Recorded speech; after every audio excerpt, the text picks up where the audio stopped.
Welcome to the program, everyone. Today, from Seattle, Washington, we'll be speaking with 윌리엄라이, successful entrepreneur and the recipient of the 2018 Emmy Award for Digital Innovation. William, welcome to Global-Signs. Thank you. Nice to see you again, Bruce. Thank you. You worked at Microsoft for 13 years before starting your own company.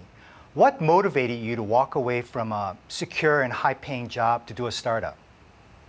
Well, in the middle of the 2000s, Microsoft was going through a consolidation phase where innovation was slowing down generally as the company focusing on centralizing its lines of businesses into Office and Windows.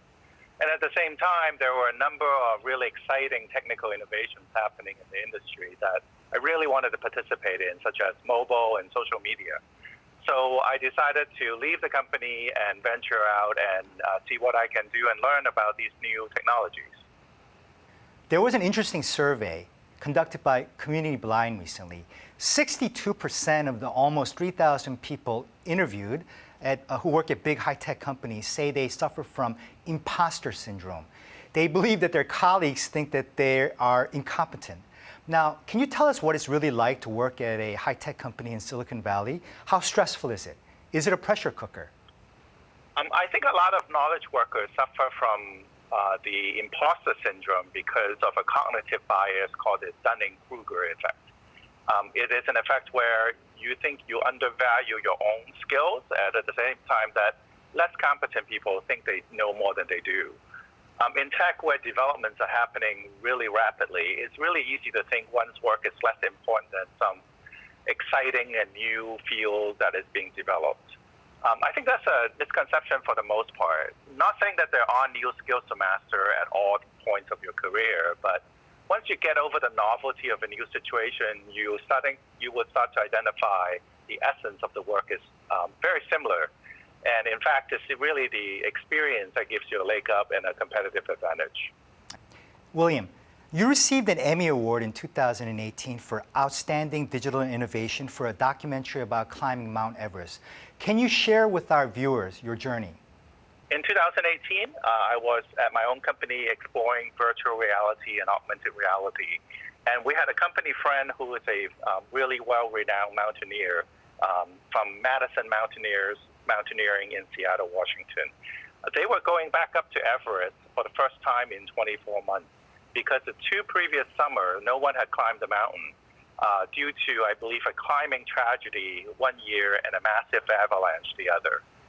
So we were just talking about how great it would be to bring viewers along with these mountaineers to experience an adventure that probably 99% of us would never dare to try. And so we quickly sketched out a plan at the back of a napkin to set up these climbers with VR cameras so they can capture their ascent to the top of the world. What really followed was a 3-month sprint of complete excitement and a lot of nerves to get them trained, equipment readied, and finding sponsorship for the endeavor. And we were quite lucky to find Sports Illustrated to invest in the project. And the result was Capturing Everest, a VR documentary that was posted and published by the Sports Illustrated organization. And we won an Emmy for digital innovation. It was a pretty crazy experience. For example, the footage that was captured on the way up, a third of it was lost during one of the backpacks fell into a crevasse on the way down. And so we had to recover and re-edit a lot of footage to make the whole thing work, but we're really pleased with the results. That's an exciting story. Now, William, what is the corona situation and the economic situation like in Washington State in general and Seattle in particular? And how is Jay Inslee, the governor of Washington State, handling the COVID-19 situation? Yeah. So as you might know, Seattle was the first location in the U.S. to experience COVID-19, with it spreading to a senior housing project in the suburb. So when it occurred, we were all quite shocked. We knew this was happening, of course, in China in particular, but we didn't quite expect it to hit our shore so quickly.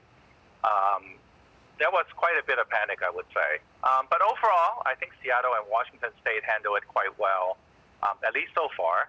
Helped quite a bit by a really strong life science presence in the in the area through University of Washington, which is one of the top schools in the country, a really robust biotech industry, and excellent healthcare system overall.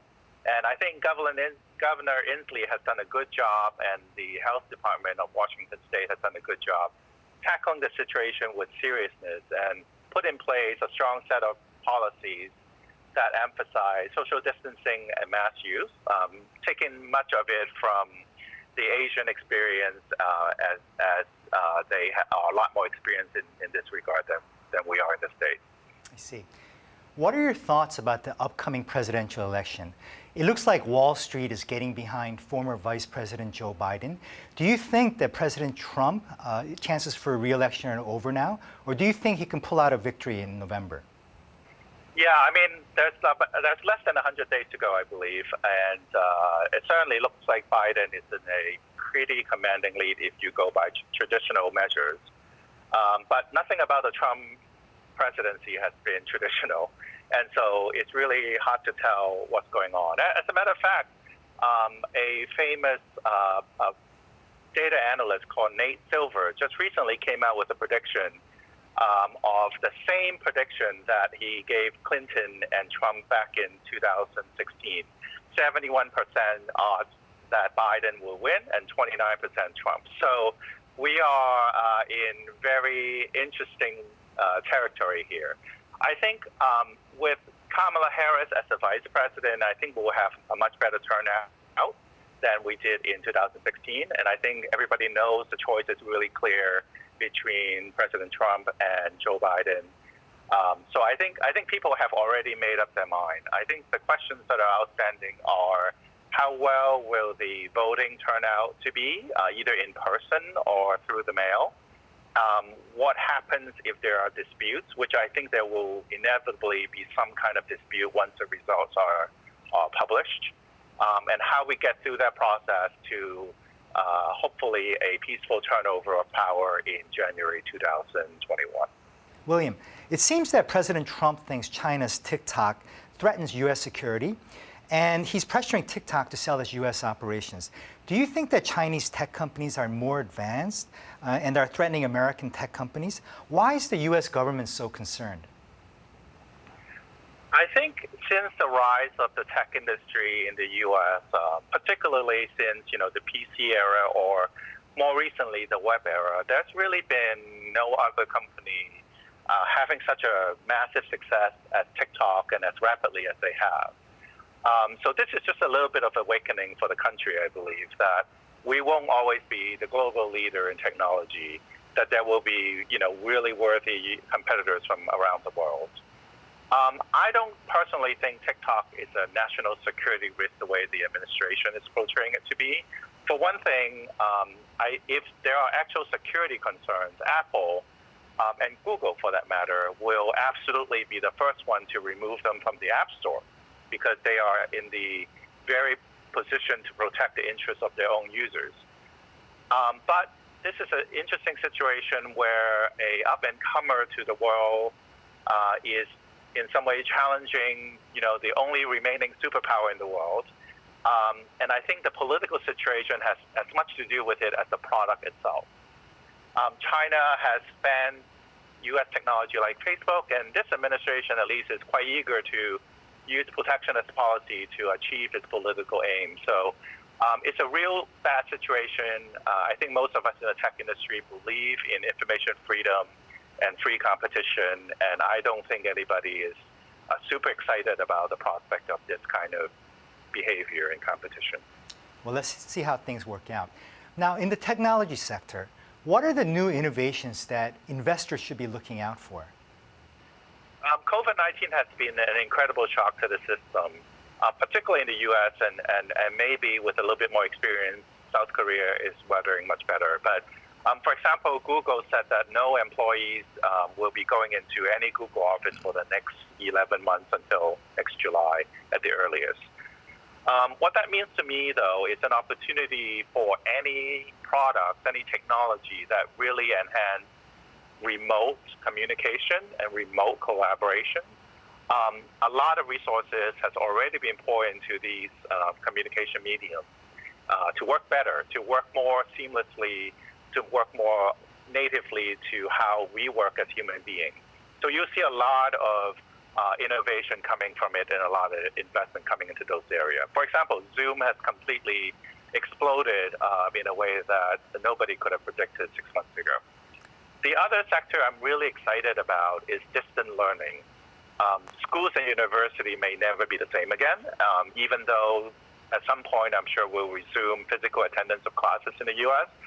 But the use of distant learning is really a trend that even started before the COVID-19 crisis, where access to learning material for adult continuing education or folks who are interested in alternative methods of education are using it quite a bit. So I think that's a lot of good work that we can do to make learning more accessible from anywhere at any time for anyone. Now, finally, from an American's perspective, what is your take on the Korean stock market? And do you have any stocks that you'd like to recommend to our viewers today? Yeah, I wish I know more about the Korean stock market. It's a very interesting, dynamic economy, and I haven't had the pleasure to study it more. I'm particularly focused on technologies in general, so I'm really interested in conglomerates like Samsung, which, as far as its tech divisions, is just so big and covers so much ground and so successful in so many ways. For example, Samsung is both a supplier to Apple on displays, for example, as well as a competitor on phones, right? So it's a very interesting dynamic within one company with one of the largest companies in the world. Its semiconductor division, for example, is one of the two leading technology vendors in the world, better technology than Intel even from the U.S. So from my American-centric point of view, when I look at that situation, it is interesting because we don't see that kind of situation in the U.S. too much. And I'm reminded of a famous quote by Jim Barksdale, who was a tech investor. And he said that there's only two ways to make money in business. One is to bundle, and the other one is to unbundle. So when I look at Samsung, I'm intrigued to ask, what would unbundling Samsung look like? If you take Samsung and break them into component parts, would it unlock hidden value, or would it enable it to be even more successful than it is already? What kind of society and political environment does Samsung operate in South Korea, for example? And is that kind of a possibility? So those are the questions that kind of intrigue me. 윌리엄라이, successful tech entrepreneur and Emmy Award winner, thank you for joining us today on GlobalSigns. Thank you very much, Bruce. 윌리엄라이 recommends everyone's darling Samsung Electronics for its innovative products, more importantly for its semiconductor business. He states that Samsung is both a supplier and a competitor to Apple, and at the same time, Samsung is one of two major semiconductor producers in the world, exceeding Intel, America's leading semiconductor maker. I want to thank everyone again today for joining us on GlobalSigns, and I look forward to seeing everyone again very soon. Thank you very much.